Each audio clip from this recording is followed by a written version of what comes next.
I don't have favourite children, but I do have favourite roses. This is one, this is Mary Delaney. Delightful on many counts, not least because it keeps on flowering with these beautiful soft pink blooms.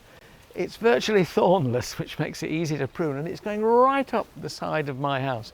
I love it to bits, gorgeous. But roses, as well as being beautiful, do have their own particular problems.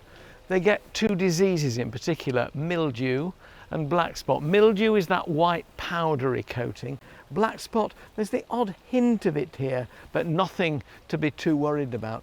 Both diseases tend to come as a result of the rose being under stress, and that is almost invariably when it's dry at the roots. So make sure your roses are growing in as rich a soil as you can manufacture with the help of garden compost and manure, and that they don't go short of moisture. Give them a really good soak in dry spells, then they're much less likely to get mildew and black spot.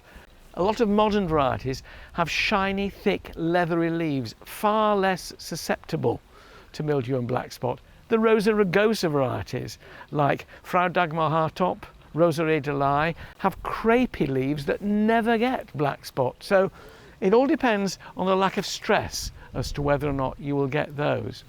What also happens to roses is sometimes they just plain run out of steam. They last many, many years, but when you see them, as this middle one here on my house wall is a Shropshire Lad, it's just tired. Now I can do two things here. One is I can take it out completely, but what I'm going to do this autumn is to cut it back really hard and force those older stems to produce some young shoots that I can then tie in. It may mean losing flowers for a year, but that's worthwhile. It means I retain the bush, and the year after that it'll come back with renewed vigour. Make sure, as well as having a good supply of water, your roses are well fed. Not only with a bit of manure as a mulch around the soil in spring, but also with a good helping of either rose fertiliser, which has got magnesium and potash in it that they love and which will encourage flowering, or for me as an organic gardener, blood, bone and fish meal, a good sprinkling around the bush in February, March, and again in June, washing it in to make sure it gets to the roots.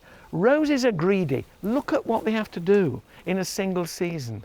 The kinder you are to them, and the better you prune them come winter, making sure the structure, particularly on the house wall here, is spaced out, tied in, and the side shoots cut back, or your bush roses and shrub roses in the garden, tipping back the shrub roses, pruning bush roses, hybrid tea roses and floribundas to about knee height. All these things sound like a lot of labour, but they produce results. And aphids, green fly. You'll get a sudden rush of them when the new rose growth and the new buds start to come out. What do you do about them? Me? Absolutely nothing. I haven't sprayed with insecticide for nearly 40 years now. There's no sign of green fly on my roses. Why? I leave them for the blue tits. And now in early July, if you can find one green fly on my roses, I'll give you a £5. If you enjoyed this video, don't forget to click like and subscribe to get even more from Gardener's World magazine.